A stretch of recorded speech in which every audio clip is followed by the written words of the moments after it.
Продолжуваат активностите за подобрување на осветлувањето во општина Карпош. Изминатиот период голем број улици добија ново осветлување. Таков е примерот и со улицата Влае.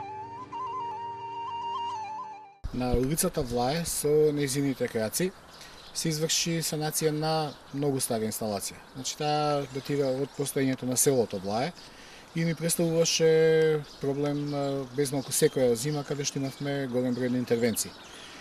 Се направи целосна реконструкција, доводот, сите столбови беа на некоја многу поголема растојание во однос на сегашните.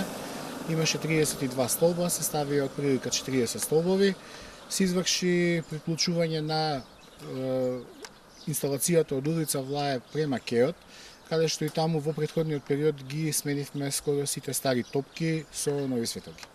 Освен ова, битно е да напоменеме и дека општината секогаш ги слуша потребите и молбите на граѓаните, нели, доколку имаат некаков проблем. Па такво нешто слично се случи и со еден оштетен столб во населбата Тафталиџе. Зашто стануваше збор? Добивме пријава од граѓаните дека има ударен столб од камион. Ке можеме да појдеме таму на лице место за да го снимите прилога да видите зашто точно станува збор. Тука се наоѓаме моментално во населбата Тафталиџе, каде има еден уништен светлички столб. Може ли да ни кажете зашто станува збор?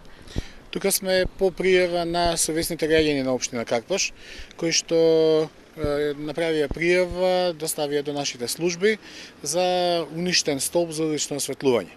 Столбов, како што гледате, е целосно уништен од некој камион, бидејќи тука се наоѓа близината пазарчето Тафталиџе и нашите екипи ќе дојдат и ќе извршат санација. Со ова им благодарам на совесните граѓани и ги замолувам и понатаму, значи кога ќе видат оваква некоја проблематика во општината околу уличното осветлување, благовремено да ни известат за да може да имаме тековно одржување.